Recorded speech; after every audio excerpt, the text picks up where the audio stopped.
Voz Abierta, el podcast de la editorial Neogranadina. Publicaciones, resultados de investigación académica, innovación e invitados especiales. Voz Abierta, miércoles 2 p.m. por UMNG Radio.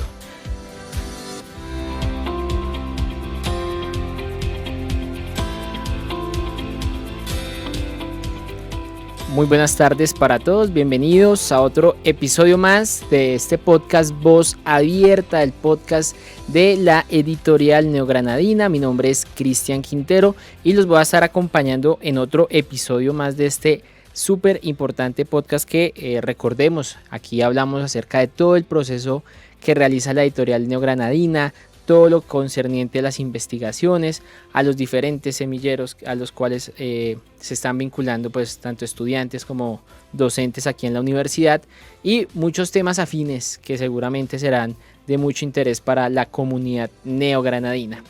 Y como es costumbre, cada vez que tenemos este podcast traemos diferentes invitados de gran calibre para que nos hablen de estos temas tan interesantes y tan pertinentes en un tema que hace parte, ¿no?, de las misiones sustantivas de la universidad, como es la investigación. En este orden de ideas quisiera darle la bienvenida a nuestra invitada del día de hoy, Lucía Mariño. ¿Cómo estás, Lucía? Bienvenida a los micrófonos de Voz Abierta.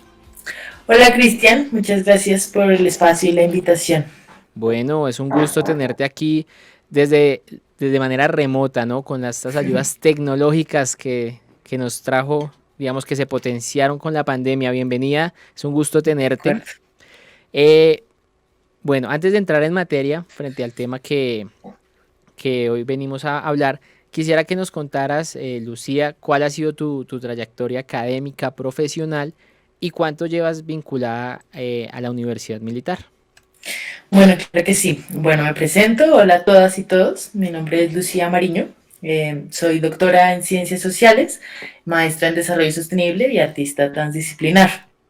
Pues mi trayectoria académica pues ha estado en diferentes países. Hice mi doctorado entre México, Alemania y España y he trabajado en centros de investigación en Nueva York y en otros lugares. Principalmente mi línea de investigación, creación principal es la investigación social basada en las artes y actualmente estoy apoyando a la editorial Neogranadina con la implementación de una estrategia sobre ciencia abierta y también con la apertura del capítulo de investigación-creación. Perfecto.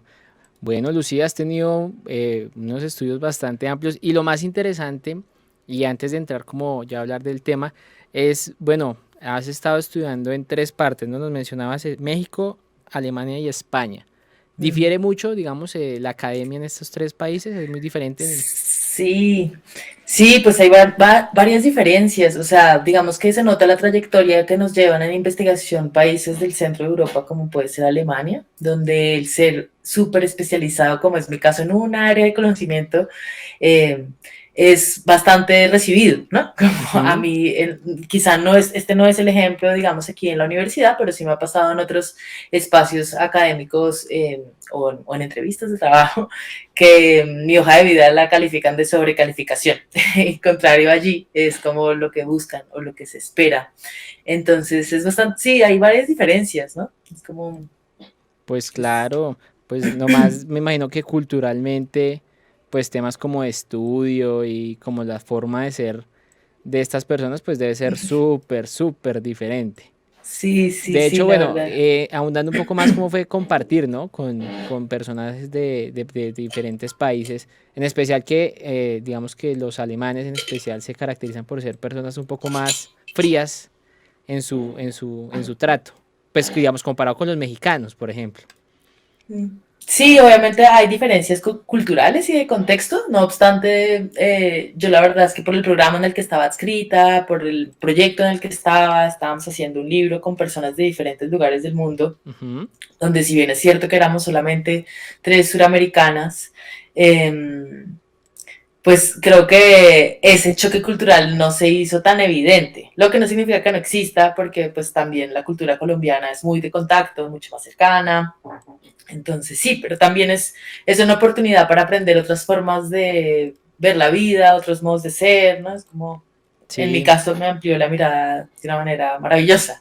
no, totalmente. Y además que tener la oportunidad de realizar estudios en el exterior permite como ampliar ese espectro, ¿sí?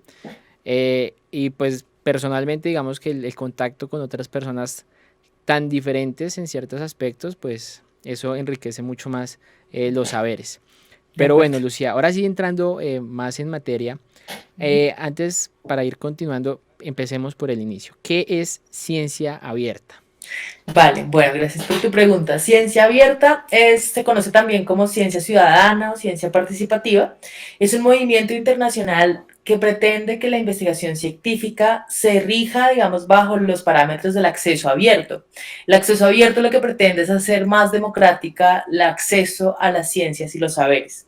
Es decir, intentar hacer una producción científica que no solamente, en la que no solamente se piense, digamos, en su carácter competitivo, que pues para nadie, digamos, de la investigación es un secreto que los papers tienen una puntuación, que uno tiene que cumplir con ciertos pues, requerimientos, digamos, de la industria científica, pero la ciencia abierta lo que busca es hacer especial hincapié en la necesidad de compartir las ciencias, de hacerlas como más accesibles, que los datos sean abiertos, que estén al acceso de más personas y no solamente, digamos, que las y los científicos, digamos, se suban a esta narrativa de producción científica más abierta, sino que también entren en diálogo con la ciudadanía, que no sea, Ujú. digamos, lo que se viene haciendo más o menos históricamente, digamos, por ejemplo, desde las ciencias sociales, que es la observación de un fenómeno social, a partir del cual nosotras como investigadoras o científicas sociales observamos, sino que escuchemos a la ciudadanía y entonces pensemos en colectivo cómo producir una ciencia que es un poco eso, pues más democrática. Eso es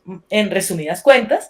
En el caso colombiano, desde el año pasado, MinCiencias ha abierto una política nacional de ciencia abierta que pretende pues, en publicar como, y socializar los lineamientos que deberían tener quienes estamos dentro del sistema de creación de la producción de las ciencias en Colombia, cómo hacer para subirse a ese tren, por decirlo de alguna manera, ¿no? Al Ujú. tren de la ciencia abierta. Sí, Eso te podría decir en qué, resumen para empezar. qué bueno. Bueno, según entiendo, entonces es como tú lo digaste una palabra, es democratizar como ese conocimiento, sacarlo de esa burbuja que a veces de pronto las personas que no estemos tan inmiscuidas en temas de investigación los vemos como allá, como el Exacto. grupito allá y entonces, bueno, según lo que nos comentabas, este ya es un movimiento internacional. ¿Tú sabes desde hace cuánto lleva, digamos, en otros países este tipo de ciencia abierta?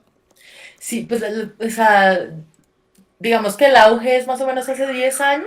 En Ujú. Colombia la Política Nacional de la Ciencia Abierta se publicó el año pasado y es una política que tiene como un plan de acción a 10 años, ¿no? Ok, Como que son conscientes que pues ese tránsito incluso 10 años podría ser poco tiempo, ¿no? Y de hecho la recomendación de MinCiencias en el contexto colombiano es no pensar estas estrategias en un tiempo de menos de 3 años, ¿no? Porque obviamente cambiar el chip de las personas que comparten, que generan las ciencias, cambiar también, digamos, ese acceso, porque es lo que tú bien dijiste ahorita, las personas que no estamos tan relacionadas con el tema, a veces lo sentimos por allá lejos y eso es una realidad. Y totalmente.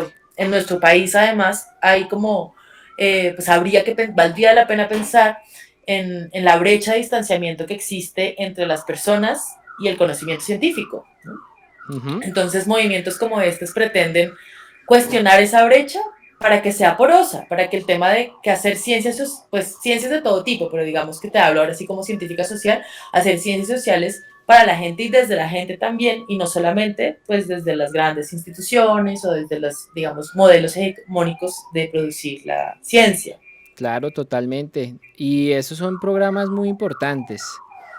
Considero, digamos, yo desde lo poco o mucho que sé del tema, pero es importante empezar a democratizar porque, como tú dices, de pronto hay como sesgos y muchas veces no se tienen en cuenta otras visiones que deberían ser relevantes para ciertas investigaciones, que también se ve mucho en investigaciones de carácter social, ¿no?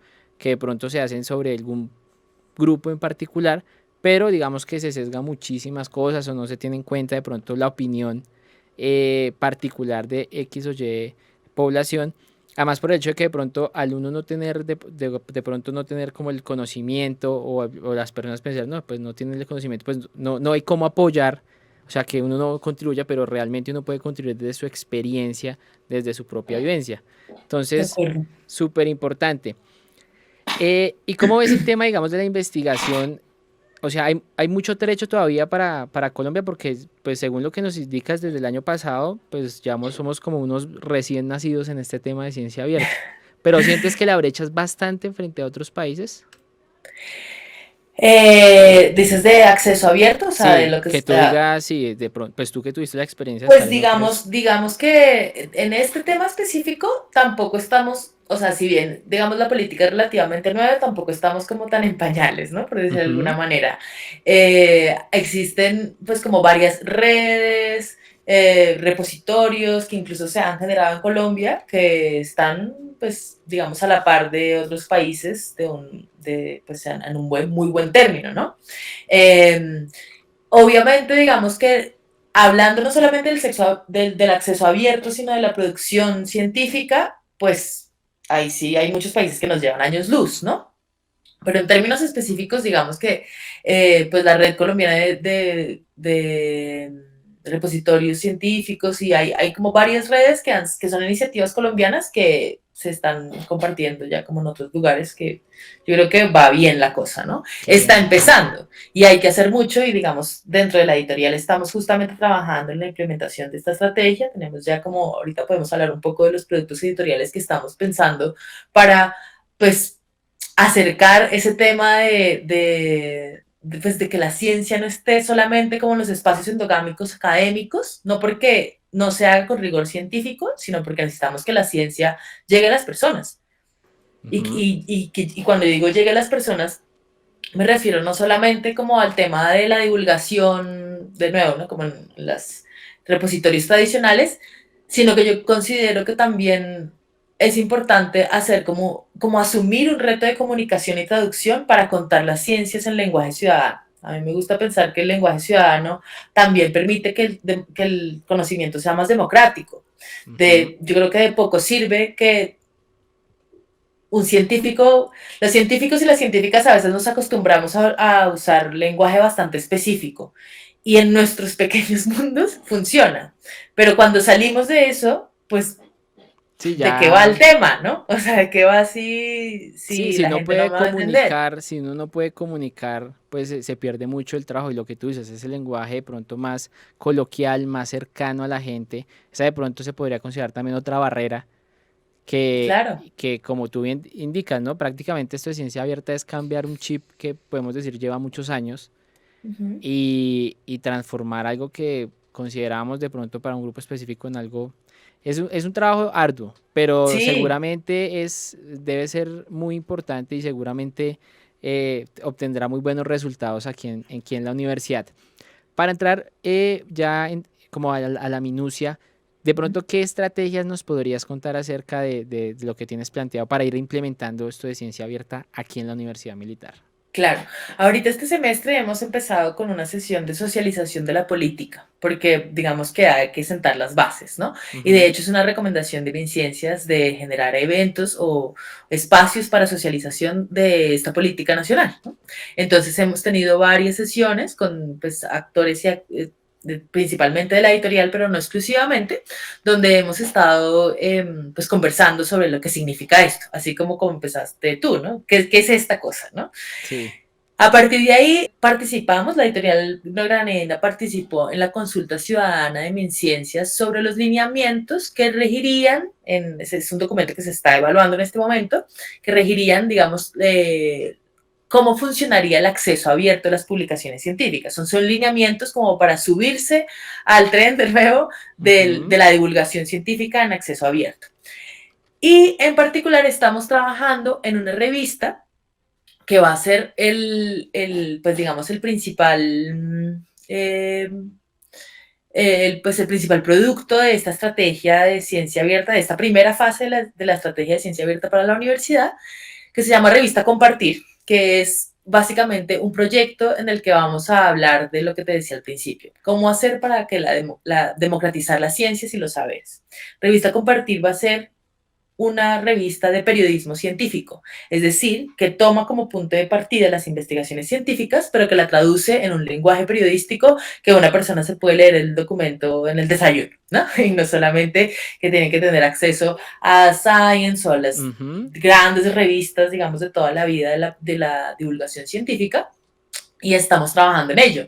Dicho sea de paso, que sea una oportunidad para invitar a las personas, pues a las autoras y autores de la universidad que quieran ser parte de este proyecto, que estamos encantadísimas de que se acerquen, pero básicamente por ahí es que vamos a empezar. Queremos empezar a traducir y a asumir ese reto de comunicación de la producción científica de la universidad en un lenguaje más pues, accesible, por decirlo de cierta exacto, manera. Más accesible. Qué bueno. Me quedó una pregunta ahí en el tintero que quería hacerte. Sí. ¿Esta política únicamente aplica para universidades privadas, digo, públicas? ¿O No, esto no. va ya para No, todas?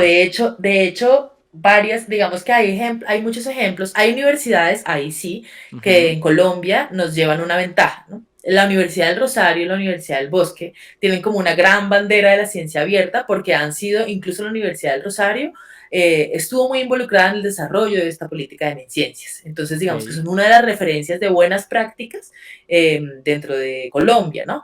Las universidades privadas tienen la Universidad de los Andes, la Jorge Tadeo Lozano, todas tienen ya incluso como sus micrositios, es algo que, en lo que estamos trabajando ahorita también en la universidad, pero no es solamente para universidades públicas, es Sistema Nacional de Ciencia y Tecnología en general, ¿no? Entonces, aquí hablamos de la, pues de la universidad, porque estamos en la editorial neogranadina, pero digamos que esto compete todo el ecosistema de la producción de las ciencias en general.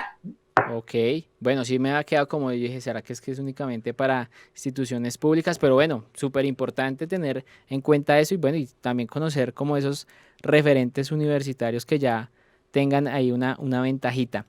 Claro. ¿Cuál crees tú, digamos hablándolo de manera general, no aquí particular, pero cuáles crees tú que son los retos que tiene el país para aplicarlo de ciencia abierta? De pronto 2 o 3 que tú consideres que sean los retos más importantes.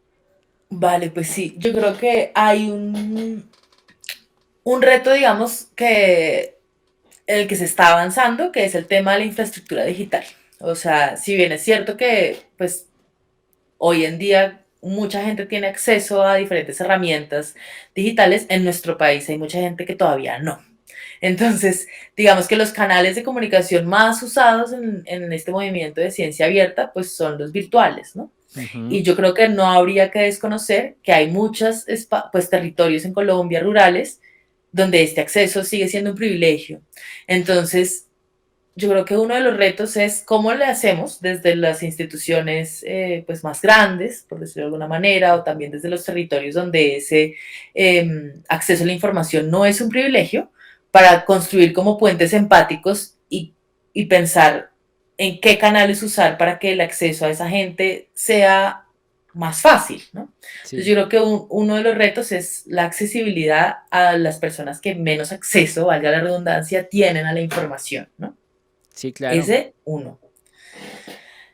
Y en ese, digamos que hilando sobre ese, también hay un tema al que yo he estado pensando, que tiene que ver con los hábitos de consumo de la información y con los usos del tiempo, ¿no? De la ciudadanía. Entonces, por ejemplo, a mí me gusta pensar en realidades que no son la mía y a veces ponerme, digamos, hablando de la empatía, pues intentar ponerse en los zapatos de una persona que no tiene la realidad de uno, porque pues de otra manera es como egocentrista desde mi punto de vista.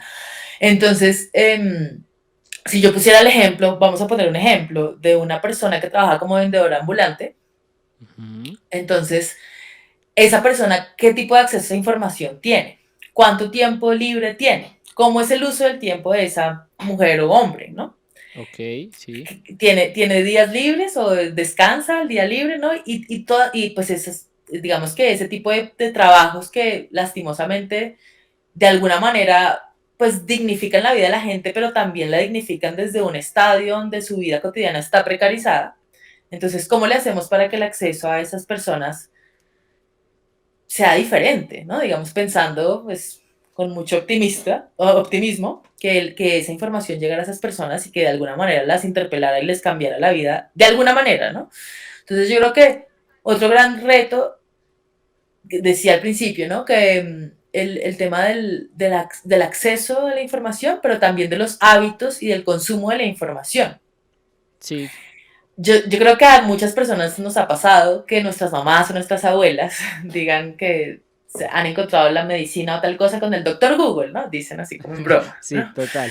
Entonces, y con las redes sociales se amplifica ese tema, ¿no? Entonces, ¿cómo hacemos para que la producción científica llegue a esos canales? Yo creo que ese es un reto grande porque implica, primero, que los investigadores científicos y científicas transiten a ese lenguaje que ya existe, ¿no? Hay varios ejemplos que ya están pasando, pero muchas personas todavía como que les cuesta entrar en el mundo de las redes sociales, pero yo creo que es importante porque pensando en las nuevas generaciones, yo creo que es de los primeros canales de comunicación que consumen son las redes sociales. Entonces, otro reto que tenemos es cómo le hacemos para tomar esos espacios y donde no solamente haya, pues, chismerío, por decirlo de alguna manera, sino que haya también ciencia, porque es otra forma de divulgarla, ¿no? De nuevo, sin dejar de lado el rigor científico, pero sí acercando y ejerciendo como una acción comunicativa más democrática. No sé si... Totalmente de acuerdo.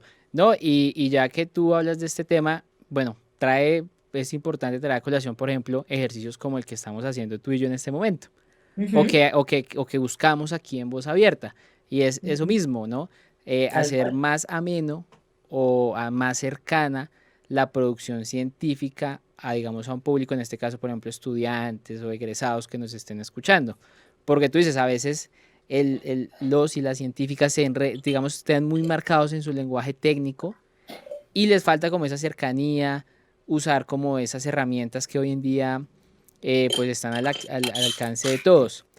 Pero bueno, quisiera hacerte una pregunta como de percepción. ¿Tú cómo ves, digamos, como a la población para recibir esta información? Porque tú dices, bueno, cambiar el chip, como que la gente diga, bueno, voy a dejar de ver este contenido por ver a este otro. Pues yo creo que ahí, o sea, digamos que los hábitos de la gente, pues es todo un tema de estudio, ¿no? Sí, eso Pero, sí. pero yo creo que a mí me gusta a veces pensarlo como en que o sea, es algo que hemos estado hablando con Luz Marta, es cómo le hacemos para que la ciencia sea sexy, ¿no? Un poco para que la quieran Sí, ver y que no sea allá pues como esa piedra filosofal, pero que sea, que también me sí, que llegue. sea Entonces, llamativa. exacto. Por ejemplo, yo estoy de acuerdo con lo que acabas de decir antes, con el tema de que podcasts como este, o sin ir muy lejos, pues en redes sociales ya hay varios divulgadores y divulgadoras científicas que han entrado hay uno que me gusta mucho que se llama Shots de Ciencia y otro que se llama Historia para Tontos, Ujú. que te cuentan datos científicos o en el otro caso problemáticas geopolíticas densas en videos de 2 minutos, incluso con humor, donde te terminas enterando de una cosa que produce reflexión en ti, que produce pensamiento crítico. Entonces yo creo que esa recepción tiene que ver también con los dispositivos que tenemos de comunicación. Entonces es como un trabajo de ida y vuelta, ¿no? La generación de público pues no solamente depende de quien ejerce el acto comunicativo, también depende del receptor, ahí sí teoría de comunicación uno, eh, pero yo creo que hay que estar como muy pilas con el tema de cuáles son esos canales donde podríamos estar como, digamos, divulgadores dentro de este movimiento de ciencia abierta y cómo le hacemos para, pues, ser conscientes. En mí, por ejemplo, hablando ahorita, digamos, tejiendo con lo que te conté antes de la revista Compartir, digamos que esa revista también parte de una reflexión y es el poder que tiene contar historias. Ujú. Cuando o sea, las historias, hay una reflexión que a mí me gusta de Eduardo Galeano, que en algún momento dijo que las historias, que el mundo no está hecho de átomos, que está hecho de historias, ¿no? Y que son las Sí, historias las que permiten convertir el pasado en presente y lo distante en cercano.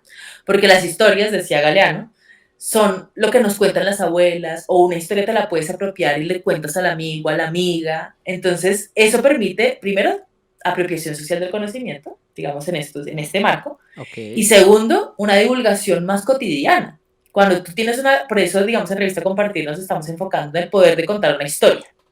que tiene que ver con ciencias, que tiene que ver con tecnología, con innovación, digamos, con todo el ecosistema de la producción científica, pero contado a través de las historias, ¿no? Y además en nuestra cultura, Sí, vaya. que somos más dados a ese tipo de historias y lo que tú dices, eso tradicionalmente las historias, o sea, las historias y la humanidad han estado ligadas desde millones de años. De Entonces, acuerdo. esas son las estrategias interesantes y me gustó mucho ese término, ¿no? Volver como sexy a la ciencia, que la gente vea que es atractiva, ¿sí? Que Sí. no vea Y que que no lo... la vean lejana y que no la vean Exacto. como algo ajeno, porque pasa mucho que a veces, pues incluso en las esferas de conocimiento, pues en las diferentes esferas de conocimiento, a mí me ha pasado, por ejemplo, con la creación artística en algunos espacios, que como, digamos, artista de arte activista, la gente llega a los espacios y dice, es que yo no sé pintar, o es que yo no sé, y de una, porque claro, porque las instituciones y porque la educación se ha construido desde un lugar bastante vertical, donde pues algunos tienen acceso, otros no, quién decide quién Ujú. tiene acceso y quién no, quién, digamos que hay ahí, podría, digamos, trazar ahí un tema de lucha de clases, pero entonces, ¿cómo le hacemos para que pues para cortar esa brecha? Por lo menos para reflexionar en la intención de acotar esa brecha y que la gente sienta que es algo de lo que se puede apropiar, porque también, digamos, esta estrategia lo que procura es generar, digamos, como fin último, apropiación social del conocimiento, ¿no? Que la Tot- gente se apropie del tema. Todas las Exacto. investigaciones que se hacen en la universidad, que realmente la gente pueda, sí, apropiarse de ellas, ¿no? Y hablar de ellas, sí. Claro, y con lo que tú dices es verdad, que de pronto, porque muchas veces la gente se predispone antes y el ejemplo que tú mencionabas del arte es muy importante, a veces pasa, ¿no? Que uno escucha de pronto en su círculo social que tal persona lo invitaron, no sé, a alguna galería o algo y ya, no, pero yo para qué me voy, eso es para intelectuales o para gente así, entonces sí hay como muchos, ¿cómo decirlo? Como unos prejuicios, digamos, anticipadamente que la gente se toma pero sin querer, ¿sí? Como tú dices, ya eso viene Sí, implanteados, entonces ya tienen un chip que no sé por qué les dices que eso no puede ser para ellos. sí, Entonces, ese es uno de los trabajos arduos también que hay que hacer a través de ciencia abierta y creo que sí, como lo mencionábamos, ¿no? Son muchos los mecanismos que hoy en día la tecnología mm, nos puede permitir hacer. Las redes sociales también, bien utilizadas, también puede, digamos, ayudar a hacer eso más cercano, más ameno. Y de pues ahí acuerdo, mencionabas un par de cuentas muy interesantes. de acuerdo. Hagamos un ejercicio de visualización. Bueno, ¿Cómo visualizas esa política de aquí a 10 años, ¿no? Nos habías mencionado que era como la recomendación. ¿Cómo ves esa Colombia de aquí a 10 años? ¿Será que llegaremos a ese punto o sientes que de pronto avanzaremos pero pequeños pasos a ese momento? pues yo creo que vamos bien y obviamente me voy a poner optimista con el tema y es que, digamos, tomando como punto de partida que varias universidades ya tienen implementados como sus estrategias, que ya tienen sus datos abiertos, que digamos, no, o sea, aunque la política sea nueva, no significa que las iniciativas sean completamente nuevas, ¿me explico? Como que Ujú. ya hay un territorio por lo menos sembrado, ¿no? Sí, Ahora, hay muchísimo por hacer. O sea, el tema de la socialización de la política, de los talleres, de dar información también a los investigadores y investigadoras, porque es que a veces cuando las personas hacemos investigación se nos olvida que pues estamos en una burbujita de conocimiento donde mucha gente no tiene ni idea que esto existe, o no tiene ni idea cómo se hace, o cómo podría ser parte, o no tienen tiempo tampoco. Hay como muchas cosas. Entonces, yo creo que 10 años es un tiempo prudente. Yo sí, esperaría pues ojalá como ver sobre todo por lo menos un inicio en el cambio de hábitos de las personas, o sea, hablando de la apropiación social del conocimiento, creo que sería como un muy buen avance si uno empieza a ver que las personas realmente pueden apropiarse de la producción científica, digamos, más allá de lo que se puede hacer institucionalmente, digamos, desde las personas del ecosistema de ciencias, tecnología, innovación, etcétera. Yo creo que el cambio radical sería en los públicos, ¿no? En los grupos de interés, en cómo, si vemos que de verdad las personas empiezan a tener, yo qué sé, yo con revista compartir, me sueño con que la gente tenga un nivel de conversación más reflexivo, más crítico, más, pues, hablando de temas de relevancia para el país, pero de manera, pues, como cuando alguien le cuenta un chisme a alguien, casi, sí, casi, ¿no? claro, Entonces, eso sería muy bueno, ¿no? Y lo que tú dices, o sea, sería prácticamente hacer un cambio, social grandísimo, porque imagínate, visualicémonos de forma positiva que la gente, sí, porque tú dices, de pronto las instituciones cambian, pero si no tenemos ese componente social tan importante, pues no hay un impacto real, ¿sí? Mm, Entonces, yo creo que si, digamos, si visualizamos de aquí 10 años, 2033, y ver es un cambio de ese estilo sería bueno, ¿no? Ver el ejemplo que tú bellísimo. ponías, de pronto ver el señor o la señora que trabaja vendiendo dulces, que aproveche sus tiempos libres y tenga a la mano, pues no solamente la revista Compartir, de pronto muchas revistas que salgan de aquí a esos Sí. 10 años y que sientan eso propio y que puedan dar como sus puntos de vista sobre ese contenido sería muy, muy chévere y eso sería algo muy, muy bacano. Sí, de acuerdo. Veríamos este programa, diríamos, ay, mira, si cumplimos. Nos tocaría hacer como cápsula del tiempo. En 10 Sí, años volver tocaría a guardar ver qué pasó. este video a ver qué pasa de aquí a 10 años. Pero Ujú. es muy interesante. Lucía, quería, bueno, consultarte un poco más acerca del tema. Digamos, ciencia abierta tiene fases, de pronto planteadas por MinCiencia, ¿y cómo son esas fases? Digamos que más que las fases, hay unos lineamientos. O sea, Ujú, pues digamos que, bueno, fases, la política como tal sí tiene fases en el sentido de primero la socialización de lo que significa la política, luego cómo cada institución se puede involucrar, digamos que hay unas metas estratégicas planteadas por MinCiencias de lo que necesitan, por ejemplo, en temas de infraestructura tecnológica se necesita un montón, porque para que los repositorios sean de acceso abierto, detrás de eso hay un montón de trabajo. Entonces, digamos que en términos de eso, de las infraestructuras, de los canales de comunicación, de eso podrían ser, pues, las podríamos determinar como fases y como acciones estratégicas que plantea la política. ujú, No obstante, los lineamientos son en específico 6. Cada uno de esos lineamientos, digamos, que rigen el tema del acceso abierto, o de la cultura del acceso abierto a las publicaciones científicas que hacen parte de la política nacional, son 6. El primero es generar políticas y marcos legales que impulsen el desarrollo de publicaciones científicas abiertas en concordancia con la política de la que estamos hablando. Ese es como el primer introductorio rector que tiene diferentes, digamos, roles y fases dentro de ese lineamiento, que pues, no me los voy a detallar aquí porque nos llevaría años la charla. Te ajá, voy a decir solamente como los lineamientos que son como esos grandes temas. El segundo tema, el segundo lineamiento, es fomentar la generación de capacidades en los diversos actores del SNCTI, o sea, el Sistema Nacional de Ciencia, Tecnología e Innovación, sí, para que apropien el acceso abierto en sus investigaciones. Entonces, un poco de lo que estamos hablando, porque pues cuando ya lo hablamos de nuevo, hablando de las historias, cuando ya lo hablamos así, pues en una conversación como la que estamos teniendo ahora, pues parece todo muy cotidiano, pero en la vida real, digamos, en la infraestructura de todo ese ecosistema de ciencias, pues hay que fomentar un montón de capacidades, enseñanzas de herramientas, hay como mucho trabajo que hacer en ese lineamiento segundo. El tercer lineamiento es actualizar los sistemas de evaluación en armonización con el Modelo Nacional de Medición y Evaluación de Ciencia, Tecnología e Innovación. En este lineamiento es importante, como que es bien importante para el tema de la ciencia abierta, porque como te decía al inicio, la ciencia abierta pues tiene como varias consignas, por decirlo de alguna manera, pero una de ellas, y que en la editorial Granadina nos enfocamos en esa, es cómo hacemos para que la producción científica transite desde su carácter pues, más competitivo de las ciencias al carácter, o sea, cómo hacemos para transitar de competir a compartir.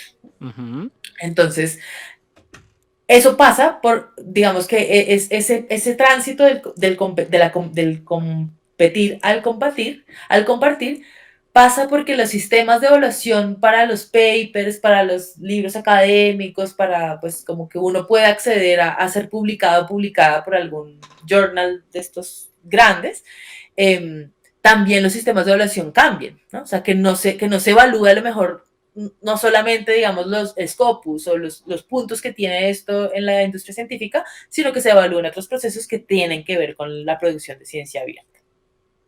El cuarto lineamiento es impulsar el desarrollo tecnológico e interoperabilidad con otros sistemas de información científica en la región latinoamericana con las infraestructuras definidas por MinCiencias, por la Red Colombiana de Información Científica, dentro del marco nacional de esta política, ¿no? La ujú, interoperabilidad es un concepto clave para el tema de la ciencia abierta porque en otras esferas se le llama también diálogo de saberes, Pero digamos, básicamente, o dicho de nuevo en lenguaje ciudadano, la interoperabilidad lo que pretende es que las ciencias, entre las ciencias, se entiendan. O sea, Ok, que un físico puede hablar con un sociólogo y el filósofo puede hablar con el químico y se entiendan, ¿no? Que haya un diálogo de saberes, ¿no? Entonces, para esto, digamos, el tema del desarrollo tecnológico es fundamental. Hay varias iniciativas, de hecho, y hay varias herramientas que permiten una cosa muy interesante, por ejemplo, que lo vi en el día de ayer, que era una herramienta para, ponle que están escribiendo un paper científico, un artículo de científico, varias personas, ¿no? ujú, Y lo hacen todos a través de una plataforma. La plataforma permite subir digamos, resultado de investigación, pero además permite a uno como ciudadano, ya que se publica, tener acceso a la conversación que tuvieron, a las modificaciones de los instrumentos de investigación que utilizaron. Y claro, eso requiere un impulso tecnológico muy grande, ¿no? claro. Un desarrollo de nuevas plataformas muy potentes, muy interesantes, que ojalá la veamos en 10 años y en la cápsula de la que estamos hablando. Pero digamos, ese es el cuarto lineamiento, ¿no? El quinto lineamiento es incentivar el uso de licencias abiertas y proteger el derecho de autor para el acceso y publicación de recursos de información científica. Ahí hay varias cosas que tienen que hacerse desde las políticas pues sí, de derechos de autor. Hay una iniciativa, la iniciativa de Creative Commons, que es la que vamos a usar en la revista Compartir, pues es bastante interesante, ¿no? Para ese tema de cómo hacer que si bien, aunque la producción científica parta de un grupo de autores o de una persona autora, Ujú. toda vez que ya se publica, pues es una cosa que es de la gente, ¿no? Entonces, por eso hablan de incentivar el uso de licencias abiertas y de cómo proteger el derecho de autor. Y la última, pues, es generar estrategias o mecanismos que salvaguarden y protejan la institucionalidad de la información científica en los diversos actores del Sistema Nacional de Ciencia, Tecnología e Innovación, ¿no?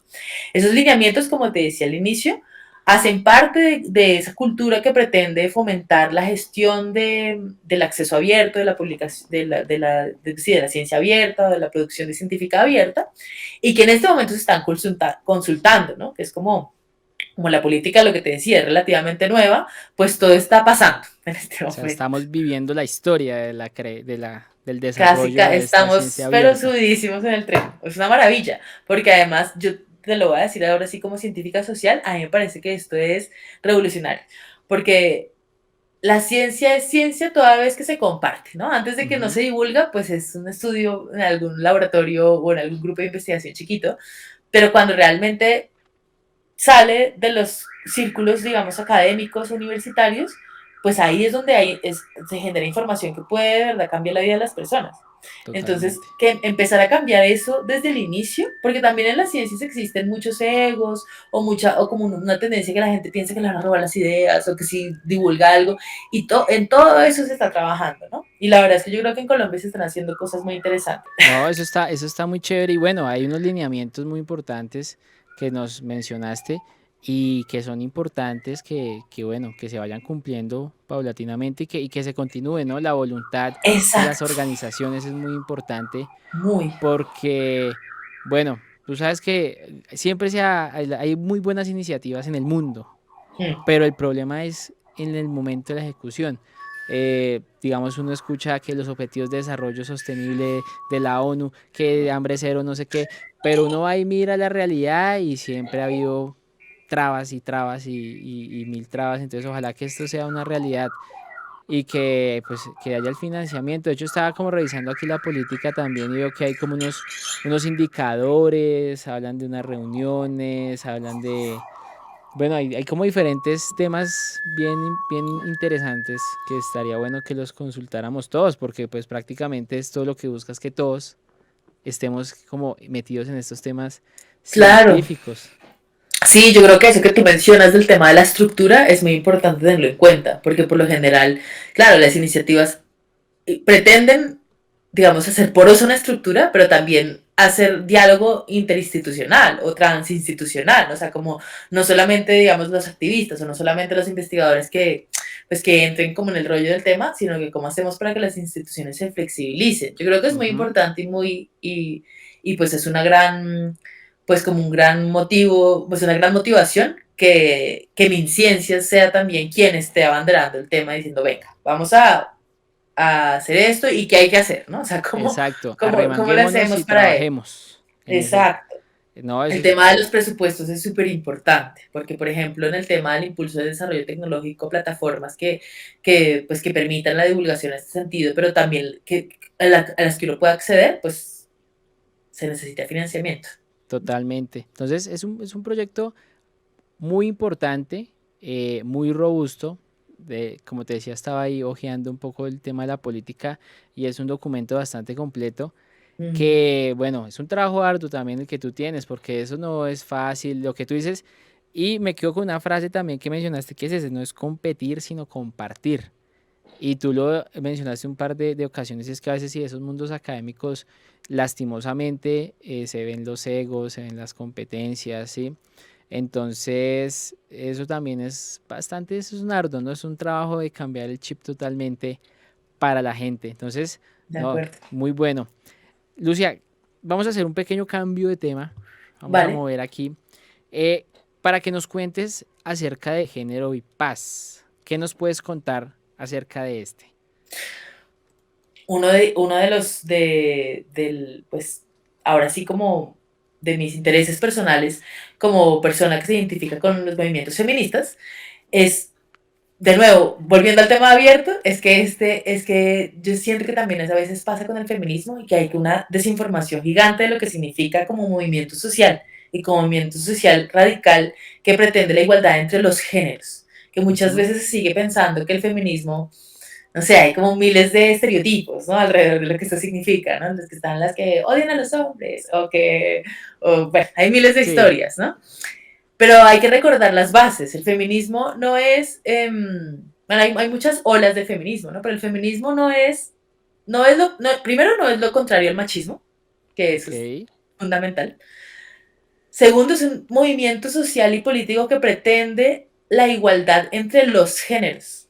Y esto, yo creo que no hay un movimiento social más radical e inclusivo que el feminismo, o sea, que el feminismo en estos tiempos. Acuerdo contigo en un tema, ¿sí? Y pues digamos, no para entrar en debate, nada, pero a veces el desconocimiento es lo que fomenta y crea ese tipo de desinformaciones, ¿sí? De acuerdo. Porque, y no solamente desconocimiento, digamos, en parte, digamos, de género masculino, sino también uno escucha muchas personas que se identifican con género femenino que también desconocen, ¿sí? Sí, Y es eso, digamos que pues acoplándolo al tema de ciencia de arte es que falta es eso, conocer información. información y lo más importante, información verídica, ¿sí? Sí, de Porque es acuerdo. que si se crean de pronto es, digamos, información que no es, pues digamos que da la misma, ¿sí? Porque Claro. por mucha ciencia abierta y por mucha cosa, si lo que se comparte es información que no, después vamos a estar compartiendo vainas que no Claro, traen. es uno de los temas que una ponente puso sobre la mesa que me pareció interesantísimo, que tiene que ver con cuidarse, cómo no, de cómo le hacemos para que las iniciativas de ciencia abierta no terminen siendo parte de la infodemia, ¿no? Como de esta Ujú. intoxicación de información y de fake news y de momentos, sino por eso yo hago hincapié en el tema de que no significa que hacer la ciencia sexy no significa dejar de lado el rigor, Ok, significa utilizar otros canales de comunicación, pero partiendo del rigor que requiere producir las ciencias y los saberes, ¿no? En sí, no, general. totalmente, porque eso puede ser, pues digámoslo, hablándolo así muy, mejor dicho, caótico, muy pesimista, eso puede ser contraproducente, porque tú sabes Claro, que uno, o sea, hay muchas cosas, muchos poderes que manejan ahí, entonces pueden cambiar toda una narrativa. Y claro, pues al estar acceso abierto, pues, pues eso es lo que la gente va a empezar a creer de aquí adelante. Entonces, o sea, ahí es donde uno se da cuenta de todos los matices que trae esto de ciencia abierta, ¿sí? No es como darle la libertad, sino es saber qué, ¿sí? ¿Cómo? La claro. forma.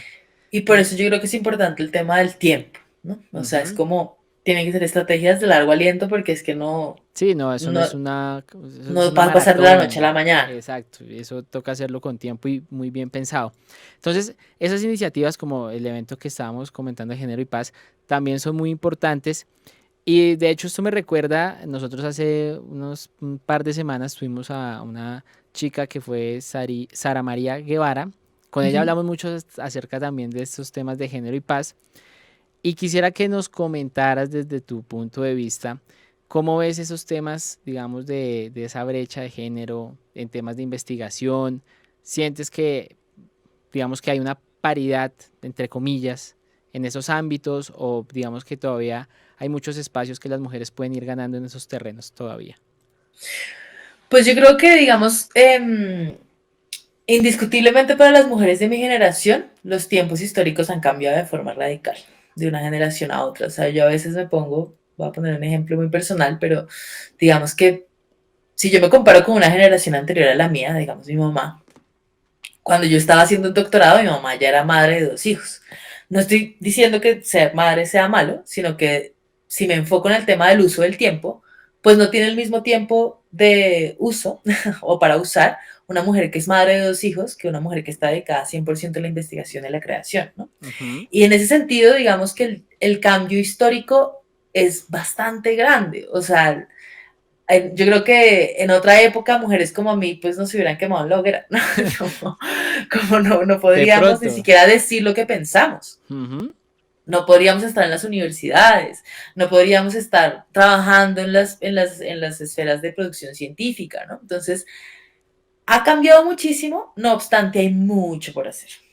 O sea, es como que yo siempre digo, ahora sí como que entre mis círculos más cercanos y entre chiste y chanza, pero no tanto chanza, que yo no me voy a quitar la camiseta feminista hasta que me muera, porque hay mucho que dialogar, hay mucho que conversar. A mí me gusta hacer hincapié en que por lo menos el feminismo que yo practico es una conversación y es una Ujú. conversación donde se incluyan los otros géneros. A mí me interesa que los géneros otros también se pregunten por estos temas.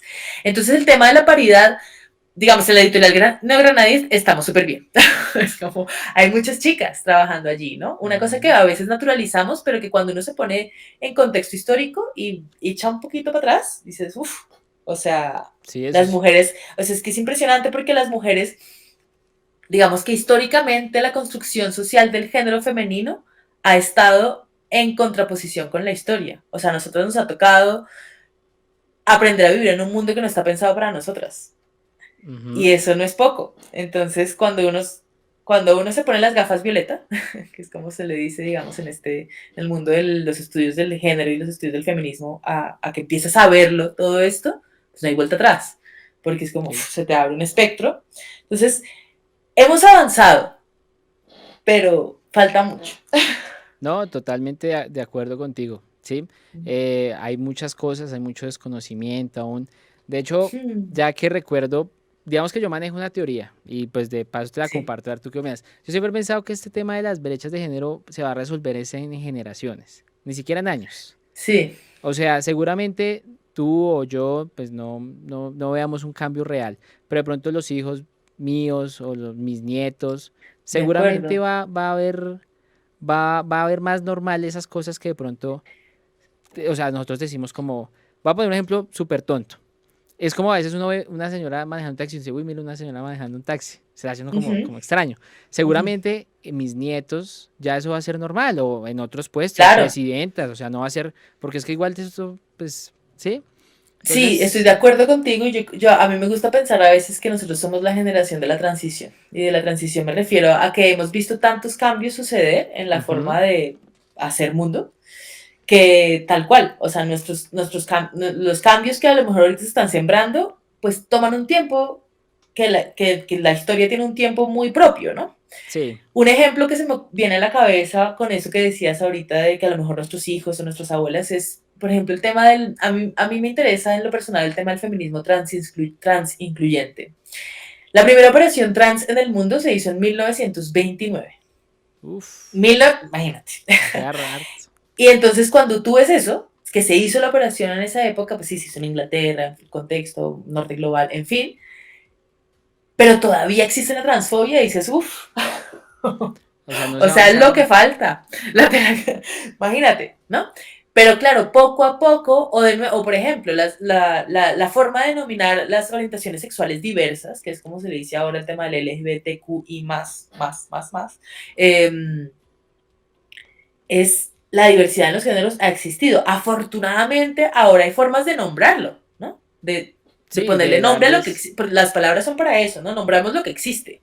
Yo soy como una gran defensora del lenguaje incluyente porque parto del principio de que como el lenguaje nos sirve para eso, para nombrar lo que existe, pues cuando no lo nombramos, lo invisibilizamos. ¿Y ok, eso qué significa en términos, pues digamos, de lo que estamos hablando del tema de género y feminismos, ¿no? Entonces sí, yo estoy de acuerdo contigo con el tema de que el cambio lo van a ver otras generaciones, pero así ha sido casi siempre con el tema de la historia, ¿no? Es como que las grandes revoluciones se han tomado un tiempo que es muy otro, a lo mejor del que nosotros quisiéramos ver, o a veces se nos olvida. A mí como científica social, pues claro, uno está inmiscuido en información, de todo eso, de repente es como, ay, como, ¿por qué no pasa esto ya? sí, sí, sí, Pero pues es poco a poco, es dialogando, es de nuevo volviendo a los inicios de la conversación, es haciendo democrático el acceso a la información para que estas cosas pasen. O sea, el tema de la desinformación es una pandemia, ¿sabes? Es como, sí, pero es una o pandemia de sea, es muchos años, otra, o sea, lo que pasa es es que ahorita se ha tremenda, acentuado hartísimo. mm, Pero es tremenda. totalmente, eso ha sido una pandemia grande. Y sí, o sea, con decirte que yo siento que somos arena, o sea, somos tierra. Todavía no llegamos a ser la semilla del cambio. Imagínate. Porque ahí vamos, pero lo que tú dices, seguramente dentro de unos años y con iniciativas como la que tú estás encabezando de ciencia abierta y todo esto, esos son también agüita, abono, que poco a poco va a germinar en eso y que seguramente mis nietos, los nietos de otras personas, ya verán un mundo más igualitario en muchos aspectos. Pero Sí, y yo creo que eso también pues es una invitación como a que a veces la realidad social es tan compleja que los pequeños cambios son revolucionarios. O sea, a mí me gusta pensar eso a veces, la revolución de las pequeñas cosas. O sea, no es poco. Y eso va sembrando. Y vamos, listo, me subo a tu tren de la tierra, varando la tierra. ahí Entonces, vamos, sí. sí, sí. Cada acción es un pequeño abono, un Sí. abono. Y cada cosa, digamos, esta conversación que tengamos es abono para que alguien que escuche reflexione. Y no necesariamente eso es meter una idea, es como, bueno, me dio Ujú. como curiosidad, consultemos. O Sí, exacto. entonces, sí, yo también súper concuerdo contigo en el tema de que son las pequeñas revoluciones lo que va cambiando. Y sí, cada esto tiene como su tiempo, pero bueno, y sigamos así poco a poco abonando esta tierra, ¿sí? Esta De cultura. acuerdo. Bueno, ahora pasar para otro tema, ya estamos próximos a finalizar. Dale. Quería hablar algo acerca de un tema del doctorado que tú hiciste, y es Ok. algo llamado artivismo para el cambio social, experiencias y modelos metodológicos creativos para la acción social, entonces casos emblemáticos en Ciudad de México y Bogotá. Cuéntanos un poco acerca de esto, qué es. Pues eso que acabas de decir es el título de mi tesis doctoral. Ajá, Es el proyecto pues, que me lleva a mí a obtener el título como doctora en ciencias sociales. Y digamos que en resumidas cuentas, el tema del artivismo para el cambio social es que yo me he dedicado años a estudiar la intersección entre arte y transformación social. Pero la transformación social implica una acción de la ciudadanía, por eso le pongo transformación social, ¿no? ajá, En Artivismo para el Cambio Social, yo lo que hice, pues de manera muy resumida, fue hacer un estudio comparado entre Bogotá y la Ciudad de México de diferentes iniciativas que abordan esa intersección entre resolución, digamos, transformación creativa de los conflictos, como el arte puede ser elementos de divulgación, pero también como puede ser un escenario para la expresión y para la generación de narrativas que en algunos casos apuntan a ideas para cambiar las problemáticas, ¿no? Hice un estudio comparado entre las dos ciudades, pero también desarrollé una metodología. Y es una metodología pensada para todas las personas que nunca en su vida han jugueteado, por decirlo de alguna manera, con el lenguaje del arte activista. El arte activista es otra de las iniciativas que pretende devolverle a las personas la capacidad creativa. A mí me gusta a ujú, veces en el mundo artístico pensar más que en el arte, porque el arte es una institución hegemónica, blanca, europea, etcétera, más pensar en la creatividad humana universal. Porque la creatividad universal, pues todas cabemos ahí, ¿no? sí, Como que todas todos, podemos, todas tenemos agencia ahí, ¿no? Entonces, esta metodología está pensada, pues tiene como, es uno de los principales aportes de mi investigación doctoral, y está pensada, tiene un doble uso esta metodología. El primer uso es que si tú eres una persona curiosa de los estudios del arte activista o del arte y transformación social o del arte más politizado, digamos, de esta intersección entre arte y transformación social, te sirve para analizar, ¿no? Es un modelo semiológico de análisis para estudiar este tipo de iniciativas. Pero si tú eres, digamos, una persona, este es como un público más académico, ¿no? Por decirlo de alguna manera. Pero si tú eres una persona común y corriente, que simplemente se ha dado cuenta que a lo mejor que esto es una iniciativa que existe y que a lo mejor en tu barrio hay una problemática que a ti te gustaría hacer algo, pero que no tienes ni idea de cómo empezar a hacer activismo, porque a veces pasa, ¿no? Es como, sí, muy chévere, este es el problema, hay que hacer algo, pero ¿cómo Pero empezamos, no? ¿cómo? Entonces esta metodología te ayuda a eso. Es como una especie de espiral Ujú. que si tú pones el tema en la mitad y pues la problemática en otro punto y vas siguiendo los pasos, te ayuda, es una forma de, entre comillas, sistematizar un pensamiento creativo. Mm. Entonces, pues ese fue como, digamos, el principal aporte de mi tesis doctoral y de eso va el artivismo, lo que te decía antes, está pues de alguna manera bastante conectado con el tema de lo abierto y de la ciencia abierta porque es, de nuevo, devolverle a la gente pues como empoderarlos desde el lugar de agentes que son agentes históricos, dueños de su historia y no sujetos de una historia que les mantiene sujetadas, ¿no? Por decirlo de alguna manera. Ujú. Entonces, pues en eso fue lo que yo me doctoré, en eso es lo que me especializo. Pues, actualmente hago investigación social basada en las artes a raíz de como todo ese pues, estudio que me llevó muchos años Hasta que pues hasta que saliste llegué a ya. esto. Qué chévere, Y eso es el resumen de lo que qué bueno. hice en mi doctorado. Bueno, y digamos que planteándonos un poco en tu rol de investigadora, en esta tesis, bueno, ¿cuáles fueron como esos retos? O más bien, antes de eso, cuéntanos cómo nació esa idea que tú dijiste, bueno, yo quiero hacer este proyecto. Pues sí, mira, buena pregunta.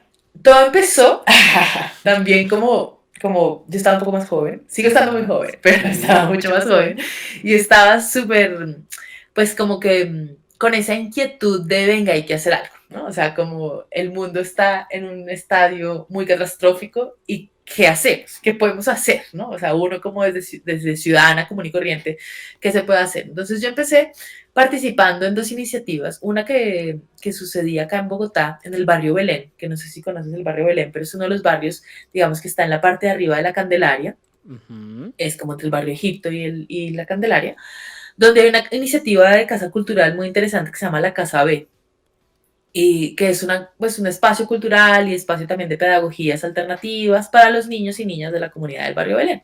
Entonces, hace muchos años yo digamos, me acerqué a este grupo de algunos de ellos, son amigos y amigas, y empezamos a trabajar colectivamente en el diseño era algo más pues, como chiquito y era intentar hacer una base de datos para montar un espacio de cine en el barrio, porque no Ok. existía, ¿no? Entonces nos reuníamos cuando cada quien salía de los trabajos, con el poco tiempo libre que teníamos, que era muy poco, a pensar qué materiales audiovisuales sería chéveres que los niños y las niñas de allí, que no tienen accesos de nuevo, ¿no?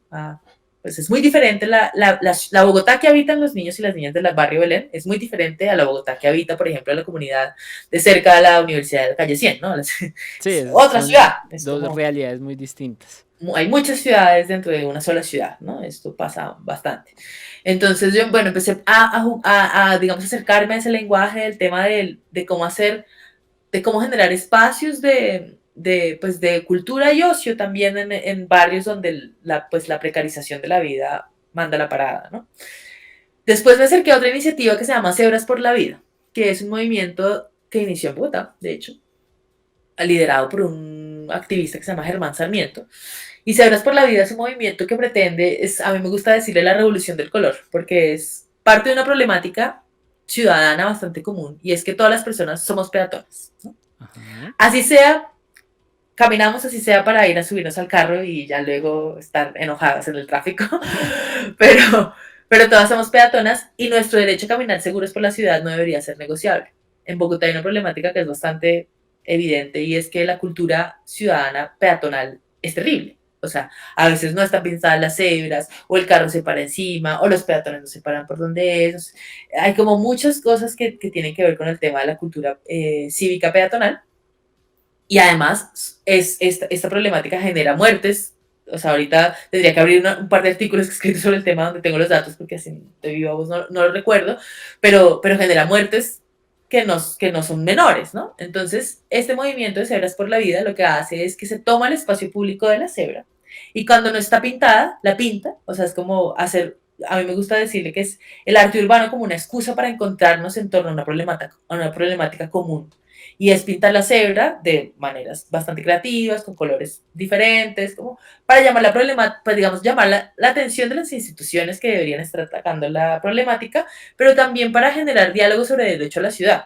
Entonces yo empecé involucrándome como en esas dos iniciativas y cuando empecé la maestría que hice sobre desarrollo sostenible, mi interés era, digamos que todo empezaba por Cebras por la Vida, porque yo ahí veía un ejemplo muy claro de cómo el arte podía aportar al cambio social. Era como, pero es que Sí, ahí está, generamos encuentro que en las dinámicas de cómo se construye la ciudad moderna no es poca cosa. Que la gente se encuentre y hable.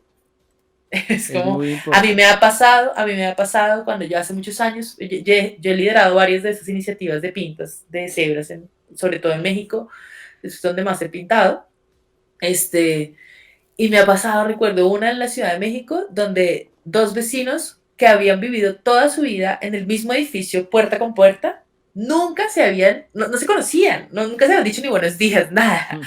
Y terminaron conociéndose en el evento de Cebras por la Vida, pintando, dándose cuenta de que había una problemática que les era común y que tampoco era tan difícil hacer algo o involucrarse en el hacer algo. Entonces yo empecé, digamos, a partir de estas dos iniciativas, a preguntarme cuál era, digamos, ese rol de las artes más transformativo dentro del marco social, ¿no? O sea, cómo las artes podían ser herramientas o agentes de cambio social, ¿no? En el entendido de, pues, de que las artes también son un gran, pues son herramientas muy grandes que humanizan, que sensibilizan, pero que además potencian la imaginación, ¿no? Ujú. Entonces, yo empecé pensando en eso y pues primero mi tesis de maestría la hice sobre específicamente el tema del arte urbano y la gentrificación en un barrio en la ciudad de México, pero después pues la universidad en la que estaba estudiando me ofreció que pues el tema del doctorado, entonces yo lo que hice fue seguirme, digamos, con ese tema que ya ahí ya lo tenía claro de intersección arte-cambio social y ¡fum! Se me empezó a abrir Se el te- espectro, empecé a hacer pues la investigación más grande, a conocer más colectivos. A mí, yo recuerdo esa época con mucho gusto porque fueron como muchas personas que me permitieron acercarme a sus iniciativas, a sus estrategias ciudadanas y que de alguna manera me devolvían como la esperanza en la humanidad. Era como, pucha, se puede hacer el cambio, esta gente lo está haciendo. Claro, no, Entonces empezó por eso y terminó pues en un proyecto doctoral que, pues, que me ha traído muchas alegrías también, hay no, que decirlo. muy bien, muy chévere. Y no, y lo que tú dices, son pequeños cambios. Aquí estaba consultando el tema de Cebras por la Vida y chévere. Me quedo aquí, voy a parafrasear un poquito de algo que dicen acá, que decían que por qué pintaba. Entonces ellos decían, es que si lo hace el gobierno, pues nadie se cuestiona nada, ¿sí? Pero al Exacto. hacerlo, digamos, personas, digamos, comunes, pues la gente dice, bueno, ¿y por qué lo hacen? ¿Qué quiere decir los colores? ¿Para qué es eso? Entonces ahí Exacto. ya la gente se empieza a cuestionar. Entonces, no, y muy chévere, ¿sabes? Porque esas son las iniciativas que empiezan como a transformar y a cambiar las cosas, ¿sí? Que cambian ese paisaje, porque a veces uno se cae en la rutina, Sí, en el diario vivir, y no percibe muchas cosas que están sucediendo en la ciudad y muchas formas, y lo que tú dices, hay muchas ciudades dentro de las mismas ciudades, hay realidades totalmente distintas, aquí hasta en barrios, y lo que tú dices ujú, de los vecinos es verdad, hay gente que de hecho me he hecho en conjuntos, o sea, que viven a 2 metros, ni idea de quiénes son. Entonces, eso es muy chévere, son iniciativas muy interesantes y qué genial. Y se nota mucho que te apasiona el tema, transmites una pasión muy chévere por todo lo que has hecho y por todo lo que estás haciendo y eso es muy, muy importante. Entonces, bueno, ya el tiempo se nos está agotando. ujú. Ya, mira, ya llevamos casi una hora. Es que aquí las charlas amenas se pasan Buenísimo. rápido, eso se Eso. pasa rápido. Faltó fue un tinto ahí para amenizar Para la próxima, esta, para la pero para la próxima. próxima. Entonces, sin más, Lucía, agradecerte tu tiempo, tu espacio, poder compartir tu conocimiento. Esto también hace parte de Ciencia Abierta. Ujú, Creo que estamos aquí arando terreno. ujú. Pero antes de finalizar y de manera muy breve, Lucía, quiero que nos dejes de pronto una reflexión, una invitación, pues para todos esos investigadores, investigadoras, al público en general, para que empecemos como a cambiar ese chip, ¿no? Y empecemos a pensarnos más en una forma colectiva de ciencia abierta. Entonces, dale, tienes los micrófonos. Pues sí, yo creo que me retomaría de nuevo, pues voy a retomar el pensamiento de tres personas que admiro. La primera es el que ya te comenté en un momento, es la reflexión de Eduardo Galeano, que la voy a decir de nuevo literal porque me encanta, que dice que el mundo no está hecho de átomos, está hecho de historias, y que son las historias las que permiten convertir el pasado en presente y lo distante en cercano. Entonces yo me tomo, digamos, del tema de las historias para invitar a que las personas que estén interesadas en este tema empiecen a reconocer el poder que tiene contar historias en términos de hacer más democrático el acceso a las ciencias y los saberes. Entonces el primero sería eso, ¿no? El segundo es una cuestión en torno a los privilegios y que, digamos, lo retomo desde una filósofa que a mí me gusta muchísimo, que es Judith Butler, que para Judith Butler el tema de los privilegios, de ser consciente, digamos, de lo que significan los privilegios de clase, los privilegios pues, históricos, de género, blanco, hay muchas esferas de privilegio, ¿no? Digamos, en la atmósfera que teje lo que significa ser una persona. Y Judith Butler dice que una reflexión en torno a los privilegios pasa por ponerlos en acción. Y ese poner los privilegios en acción me gustaría, digamos, entonces encadenarlo con una consigna de algunos movimientos sociales contemporáneos que dicen que ojalá el privilegio no te nuble la empatía social. Entonces, yo con esto quisiera invitar a las personas que están, digamos, a los grandes investigadores que tiene nuestro país, que tienen, pues, muchísimo trabajo, pero también un puesto, digamos, de poder en términos de la creación científica, a que no se olviden de que estamos en un país donde la mayoría de gente no tiene acceso a los saberes que ellos producen. Entonces, que ojalá su privilegio los ayude, digamos, a reflexionar y a transitar a esa forma de hacer más accesible su producción científica. Entonces, pues, con esa reflexión cerraría yo. Perfecto. Esas son las reflexiones aquí importantes y seguramente, bueno, tienes un gran y arduo trabajo por delante. Seguramente... de pronto lo que tú dices, de pronto en un futuro veremos los frutos de este trabajo y que esta sea como esa cápsula del tiempo y que cuando rememoremos este programa, digamos con orgullo que se han cumplido algunas metas, de pronto se ha habido cosas por corregir, pero claro. Bueno, eso es lo importante. Claro. Sin más preámbulos, muchísimas gracias, Lucía, nuevamente por tu tiempo y por tu disposición para esta charla tan amable. Muchas gracias, Cristian, también por el espacio y la conversación. Muy chévere. Bueno, muchísimas gracias y nuevamente recordarle a todas las personas que estuvieron conectadas a través de nuestras redes sociales que pueden revivir este episodio en Facebook, Instagram y YouTube. Ahí nos pueden encontrar como UMNG Radio y también ustedes buscan en Spotify Voz Abierta y ahí pueden encontrar el podcast de la Editorial Neogranadina para que se conecten con este y con todos los contenidos que hemos realizado hasta la fecha. Agradecerles a todos su participación y nos estaremos viendo en un próximo programa de Voz Abierta. Les habló Cristian Felipe Quintero y nos veremos en una próxima oportunidad.